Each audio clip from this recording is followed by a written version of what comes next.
ആകാശവാണി. നമസ്കാരം. പ്രാദേശിക വാർത്തകൾ വായിക്കുന്നത് സുവർണ.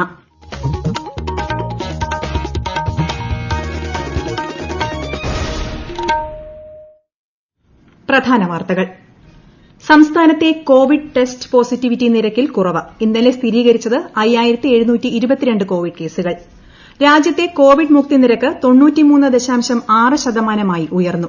അമേരിക്ക, ബ്രസീൽ തുടങ്ങിയ രാജ്യങ്ങളിലെ കോവിഡ് വ്യാപനം രൂക്ഷമായി തുടരുന്നു. തദ്ദേശ ഭരണ തെരഞ്ഞെടുപ്പിന് സമർപ്പിച്ച നാമനിർദ്ദേശ പത്രികകളുടെ സൂക്ഷ്മ പരിശോധന പുരോഗമിക്കുന്നു. ഈ മാസം 23 വരെ പത്രിക പിൻവലിക്കാം. മുഖ്യമന്ത്രിയുടെ മുൻ പ്രിൻസിപ്പൽ സെക്രട്ടറി എം ശിവശങ്കർ ഹൈക്കോടതിയിൽ ജാമ്യ ഹർജി നൽകി. ഹർജി തിങ്കളാഴ്ച പരിഗണിക്കും. ISL ഫുട്ബോളിന്റെ 7ാം സീസണ് ഇന്ന് തുടക്കം.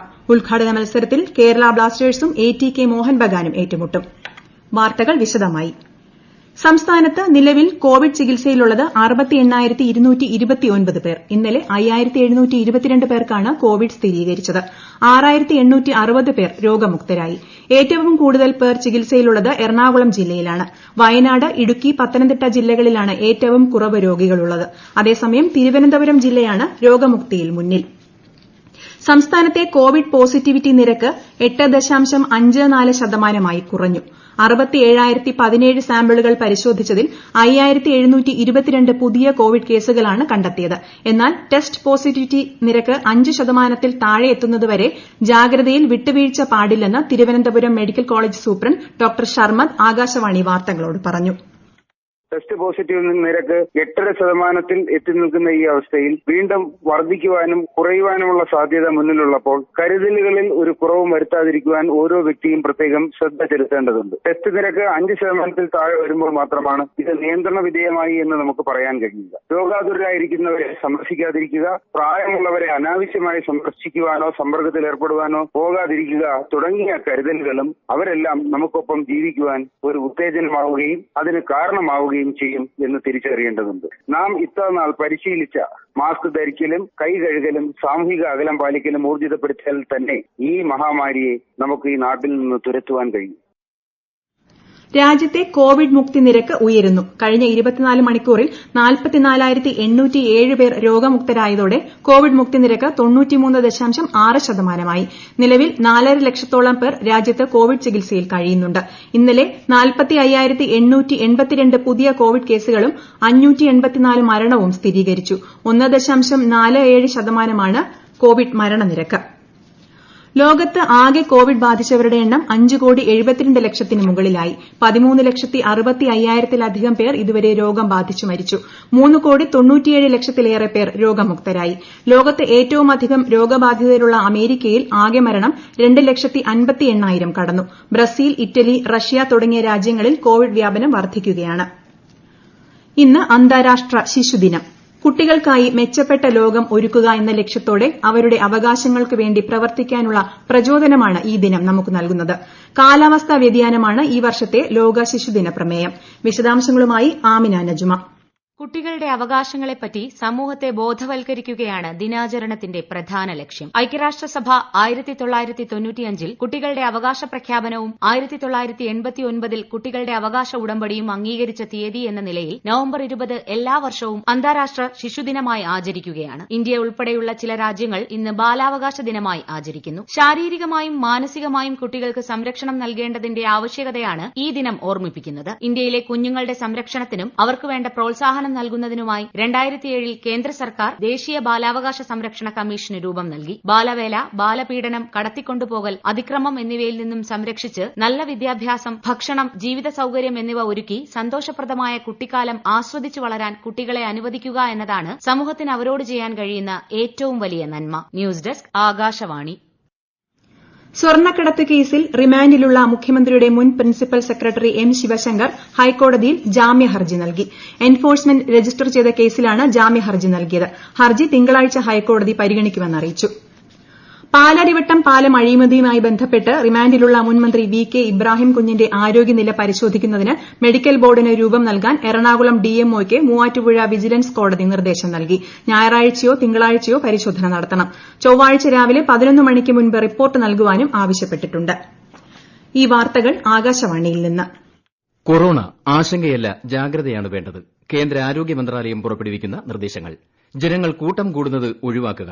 ഇടയ്ക്കിടെ കൈകൾ സോപ്പും വെള്ളവും ഉപയോഗിച്ചോ സാനിറ്റൈസർ ഉപയോഗിച്ചോ വൃത്തിയാക്കുക. നിർബന്ധമായും മാസ്ക് ധരിക്കുക. പനിയോ ചുമയോ ശ്വാസതടസ്സമോ തുടരുന്ന സാഹചര്യത്തിൽ വൈദ്യസഹായം തേടുക. കൊറോണയെ സംബന്ധിച്ച വിവരങ്ങൾക്ക് ആരോഗ്യ മന്ത്രാലയത്തിന്റെ 1075-ലും ദിശയുടെ 1056-ലും ബന്ധപ്പെടാം. തദ്ദേശ ഭരണ തെരഞ്ഞെടുപ്പിന് സമർപ്പിച്ച നാമനിർദ്ദേശ പത്രികകളുടെ സൂക്ഷ്മ പരിശോധന പുരോഗമിക്കുന്നു. സ്ഥാനാർത്ഥിക്കൊപ്പം തെരഞ്ഞെടുപ്പ് ഏജന്റ്, നിർദ്ദേശകൻ എന്നിവർക്ക് പുറമെ സ്ഥാനാർത്ഥി എഴുതി നൽകുന്ന ഒരാൾക്ക് കൂടി പരിശോധന നടക്കുന്ന മുറിയിലേക്ക് പ്രവേശിക്കാം. ഈ മാസം 23 വരെ പത്രിക പിൻവലിക്കാം. സംസ്ഥാനത്തെ തദ്ദേശ തെരഞ്ഞെടുപ്പിൽ കോവിഡ് രോഗികൾക്ക് വോട്ട് ചെയ്യാൻ സൌകര്യം നൽകുന്നത് സംബന്ധിച്ച് സർക്കാർ വിജ്ഞാപനം പുറത്തിറക്കി. കോവിഡ് രോഗികൾക്കും നിരീക്ഷണത്തിലുള്ളവർക്കും പിപിഇ കിറ്റ് അടക്കമുള്ള മുൻകരുതലുകൾ സ്വീകരിച്ച് വൈകിട്ട് 5 മണി മുതൽ 6 മണി വരെയുള്ള 1 മണിക്കൂർ പോളിംഗ് ബൂത്തിലെത്തി വോട്ട് ചെയ്യാം. കോട്ടയം കളക്ടറേറ്റിലും മിനി സിവിൽ സ്റ്റേഷനുകളിലും മുനിസിപ്പാലിറ്റികളിലും ഇന്ന് പൊതുജനങ്ങളുടെ സന്ദർശനത്തിന് കർശന നിയന്ത്രണം ഏർപ്പെടുത്തിയതായി ജില്ലാ കളക്ടർ അറിയിച്ചു. നാമനിർദ്ദേശ പത്രികകളുടെ സൂക്ഷ്മ പരിശോധന നടക്കുന്ന സാഹചര്യത്തിൽ കോവിഡ് പ്രതിരോധ നടപടികളുടെ ഭാഗമായി തിരക്ക് ഒഴിവാക്കുന്നതിനായാണ് നിയന്ത്രണം. ആലപ്പുഴ ചങ്ങനാശ്ശേരി റോഡടക്കമുള്ള കുട്ടനാട്ടിലെ പല പ്രധാന റോഡുകളിലും വെള്ളം കയറി. ചില താഴ്ന്ന പ്രദേശങ്ങളും വെള്ളത്തിലാണ്. വിശദാംശങ്ങളുമായി ആകാശവാണി ആലപ്പുഴ പ്രതിനിധി ആർ രവികുമാർ. ശക്തമായ വേലിയേറ്റത്തിൽ പുറംബണ്ടുകൾ കവിഞ്ഞൊഴുകുന്നത് കുട്ടനാട്ടിൽ പുഞ്ചകൃഷി ഒരുക്കുന്ന കർഷകരെ ആശങ്കയിലാക്കിയിട്ടുണ്ട്. പുലർച്ചെ 3:30 മുതൽ 5 മണിക്കൂറോളം ശക്തമായ വേലിയേറ്റം അനുഭവപ്പെടുന്നുണ്ട്. കഴിഞ്ഞ ഒരാഴ്ചയായി കർഷകർ ദുരിതത്തിലാണ്. കായൽ മേഖലകളിലെ പാടശേഖരങ്ങളിൽ ചാക്കുകളിൽ ചെളി നിറച്ച് കർഷകർ താൽക്കാലിക ബണ്ടുകൾ ഒരുക്കുകയാണ്. മാർത്താണ്ഡം ഉൾപ്പെടെയുള്ള കായൽ പാടശേഖരങ്ങളിൽ പുറംബണ്ടുകളിൽ പൊക്കക്കുറവുള്ള ഭാഗങ്ങളിലൂടെയാണ് വെള്ളം അകത്തേക്ക് തള്ളുന്നത്. ഇവിടങ്ങളിലാണ് പ്രധാനമായും ചാക്കുകൾ അടുക്കുന്നത്. പമ്പയിൽ നിന്ന് അവസാനം കയറ്റിവിടുന്ന തീർത്ഥാടകരും നട അടയ്ക്കുന്നതിന് മുൻപ് ശബരിമലയിൽ ദർശനത്തിന് എത്തുന്നു എന്ന് ഇനി മുതൽ പോലീസ് ഉറപ്പാക്കും. Sannidhanam Devaswom guest house conference ഹാളിൽ ചേർന്ന ഹൈലെവൽ കമ്മിറ്റി മീറ്റിംഗിലാണ് തീരുമാനം. സഞ്ചാരികളുടെ തിരക്ക് വർദ്ധിച്ചതോടെ തേക്കടിയിലെ എല്ലാ ബോട്ട് സർവീസുകളും പുനരാരംഭിച്ചു. 5 ട്രിപ്പുകളാണ് ഇപ്പോഴുള്ളത്. വിശദാംശങ്ങളുമായി ആകാശവാണി ഇടുക്കി പ്രതിനിധി ആന്റണി മുനിയറ. രാവിലെ 7:30, 9:30, 11:15, ഉച്ചയ്ക്ക് ശേഷം 1:30, 3:30 എന്നിങ്ങനെയാണ് 5 ട്രിപ്പുകൾ. കോവിഡ് നിയന്ത്രണങ്ങളിൽ ഇളവുകൾ വന്നതോടെ നേരത്തെ രാവിലെ 9:30-നും വൈകിട്ട് 3:30-നുമുള്ള സർവീസുകൾ പുനരാരംഭിച്ചിരുന്നു. സഞ്ചാരികൾ കൂടുതൽ എത്താൻ തുടങ്ങിയതോടെയാണ് വീണ്ടും സർവീസുകളുടെ എണ്ണം വർദ്ധിപ്പിച്ചത്. ദീപാവലി ആഘോഷങ്ങളുടെ ഭാഗമായി തമിഴ്നാട് ഉൾപ്പെടെയുള്ള ഇതര സംസ്ഥാനങ്ങളിൽ നിന്നുള്ള സഞ്ചാരികൾ കൂടുതലായി എത്താൻ തുടങ്ങിയതോടെ തേക്കടിക്ക് ഉണർവ് പകർന്നു. 385 രൂപയാണ് ബോട്ടിംഗിന്റെ ടിക്കറ്റ് വില. തേക്കടിയിലേക്കുള്ള പ്രവേശന ഫീസും വനംവകുപ്പിന്റെ ബസ് ചാർജും ഉൾപ്പെടെ 100 രൂപ വേറെയും നൽകണം. കോവിഡ് മാനദണ്ഡങ്ങളുടെ ഭാഗമായി 10 വയസ്സിൽ താഴെയുള്ളവർക്കും 60 വയസ്സിന് മുകളിലുള്ളവർക്കും പ്രവേശനമില്ല. അറബിക്കടലിൽ ന്യൂനമർദ്ദം രൂപപ്പെട്ടു. ഇനിയൊരു അറിയിപ്പുണ്ടാകുന്നതുവരെ കേരള തീരത്തുനിന്ന് കടലിൽ പോകുന്നത് കർശനമായി നിരോധിച്ചു. രാജ്യത്ത് ഓഹരി വിപണികളിൽ നഷ്ടത്തോടെ തുടക്കം. ബോംബെ ഓഹരി സൂചിക സെൻസെക്സ് 23 പോയിന്റ് താഴ്ന്ന് 43,580-ലും ദേശീയ ഓഹരി സൂചിക നിഫ്റ്റി 3 പോയിന്റ് നഷ്ടത്തിൽ 12,772-ലുമാണ് വ്യാപാരം തുടരുന്നത്. സ്വർണ്ണവില കുറഞ്ഞു. പവന് 80 രൂപ കുറഞ്ഞ് 37,520-ഉം ഗ്രാമിന് 10 രൂപ കുറഞ്ഞ് 4,690 രൂപയുമാണ് ഇന്നത്തെ വില.